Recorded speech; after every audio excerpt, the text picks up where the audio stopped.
Liam here. Hope you're having a wonderful day. Welcome back to a brand new episode of Pokemon WTF Moments where I just slag off Pokemon. That's literally all I do. Of course, if you're a fan of this series and you're excited to see me rip apart Pokemon just that little bit more, hit that like button. Let's go for 1,000 likes on this video if we can. And of course, hit the subscribe button if you're new so you never miss an episode. And of course, share this video with a friend. And as always, with all that out of the way, let's have a look at the WTF Moments for Pokemon Season 1, Episode 8, The Path to the Pokemon League. So we start with Ash, Brock, and Misty on their way to Vermilion City, and Misty warns Ash that there might be a lot of tough trainers around here, and of course Ash responds saying he bets none of them have even one Pokemon badge. Come on Ash, mate, you know that Gary and 2 of the trainers from Pallet Town at least have the Cascade badge, because Misty's sister literally told you last episode. Liam TF moment at the characterized cliche.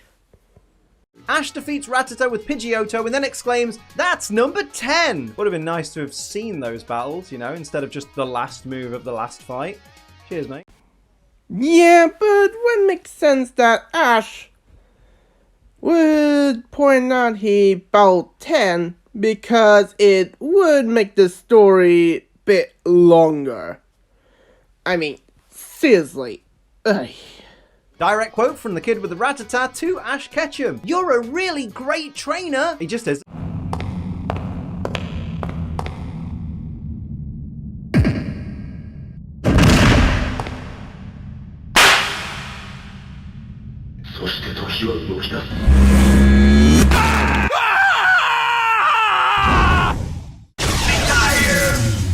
Direct quote from Misty. "I think giving him those badges was a mistake." Well, yeah. Skip. Because we don't want that finishers on finisher news back here. Also, really? You realize that Misty and Brock are talking about Ash Pride, right? Ugh. Nope, they don't want none. Nope, they don't want none. They're looking scared. No, they don't really want none. Okay. Moving on from the singing. And yes, he actually sing in his videos. Which some are weird, funny, or cringy. You know what the sad part is? People probably think this executor looking motherfucker looks like an actual badass. Yeah, it is. But not ridiculous as this.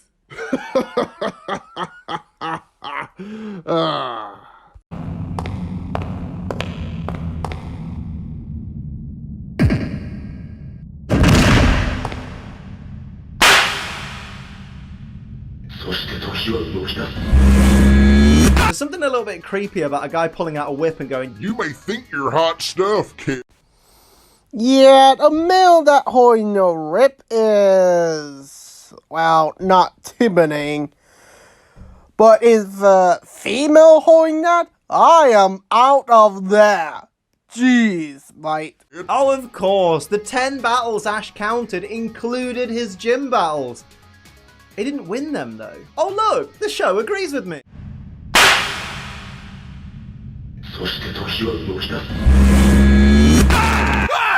Misty and Brock get really angry because AJ reckons those gym badges must have come from loser gyms. I mean, your gyms did award badges to a guy who didn't even beat you, so... So that means CJ get beat up either Brock or Misty. For me, it's Misty. Seriously, run away, CJ! Run away! Run away! Run for your life! 98 battles and AJ Sandshrew hasn't hit level 22 and evolves? Where the hell has he been training? Route 1? Maybe that trainer doesn't, train that Pokemon be that strong. But there's episodes where the Pokemon will stay that way for a good reason. Rollout in Generation 1? AJ is a really competent hacker, apparently. Confirmed. Missed opportunity to say, wow, Sandshrew actually predict that rollout will be a thing in the Gen 2. Huh. Who knew? but instead you go for that. Hack. Really? Dig working against the flying type. Double hack. Liam TF moment at the cartoon physics cliche.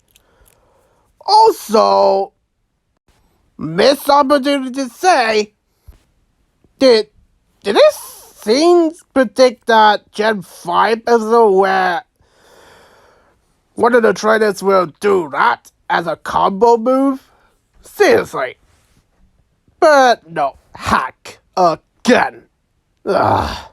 Misty mockingly says to Ash, nice work. And then this happens. And that's gotta be a dick reference, hasn't it? Really. There's some innuendo in there for sure. Okay. Whoever tell Josh Gorter about Twilight Horn at the episode?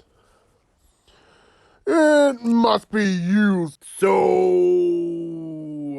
The gang hear yelling and whipping coming from inside the big circus tent. Kinky.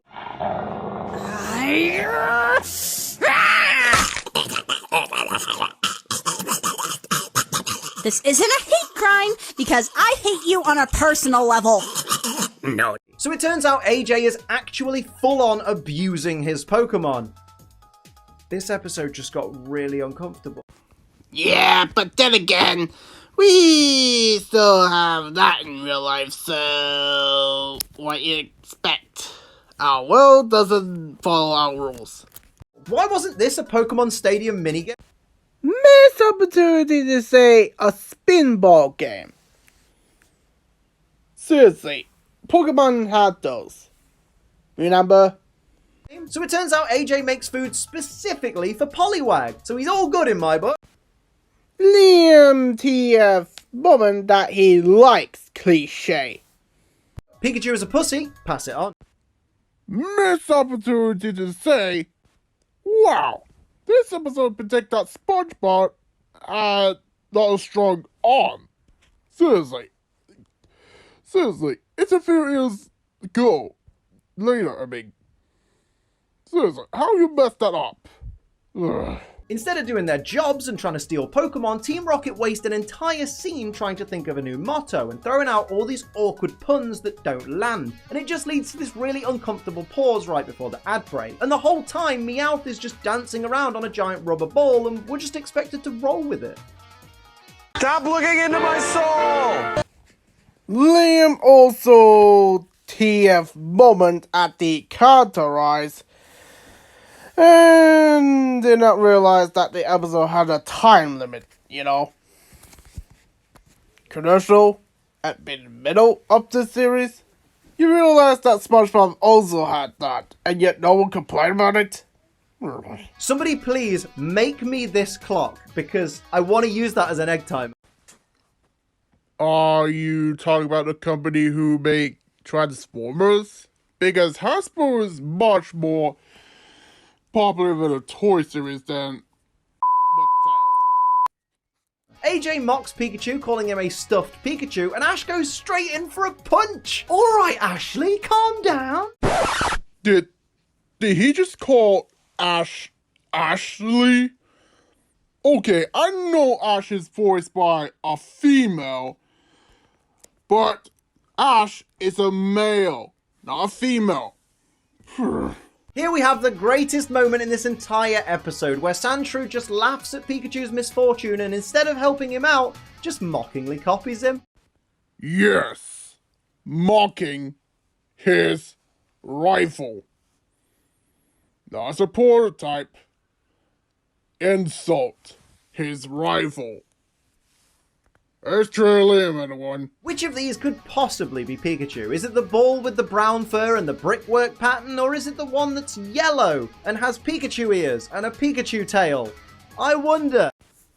Liam TF moment at the characterize cliche.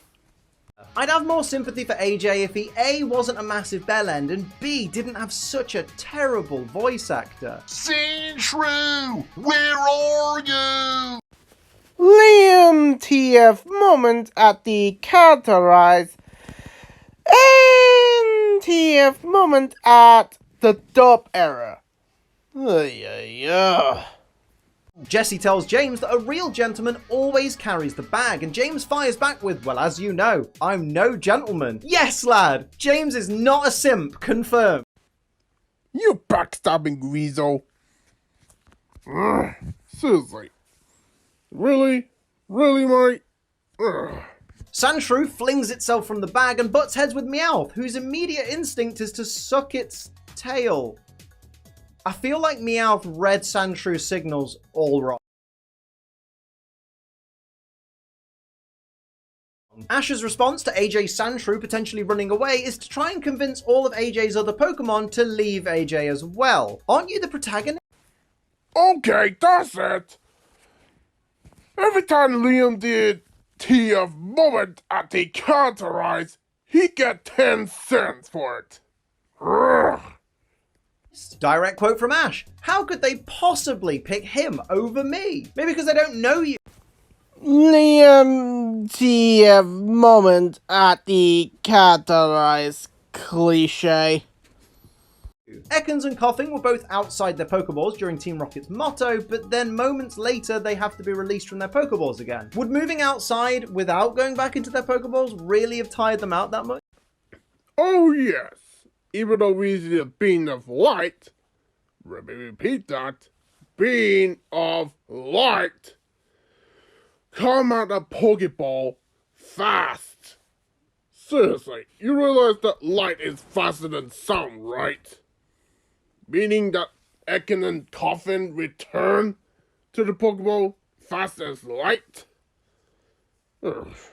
Sandshrew gets caught in bind from Ekans and immediately escapes. AJ is officially the greatest Generation 1 hacker of our time. You realize this is reference that Sonic does, right? Right? Taunt the enemy by make them tied up. And yes, I know Sandshrew is not Sandslash, but then again, who you think? Meowth loves balls, confirmed. Nothing wrong with that, it's just an interesting piece of info. Yes, sure it is. Even though real life cats actually chase around objects. You doof. Ugh. With the sheer amount of bad puns thrown around in this scene, I'm kind of glad Meowth's teeth got Liam TF moment at Meowth teeth damage. That worth this many sins. Sandshrew lands Fisher and Meowth doesn't faint and in fact has enough energy left to run away. Damn that 30% accuracy. You stupid. And with that, another filler episode ends and it has me wondering, whatever happened to AJ? He was apparently such a good trainer and was headed for Pokemon League greatness, so what happened to him and his Sandshrew? Let me know what you think in the comments below. Maybe he got disqualified since, well, they discover what AJ is doing with Sandshrew by cheating. Ugh.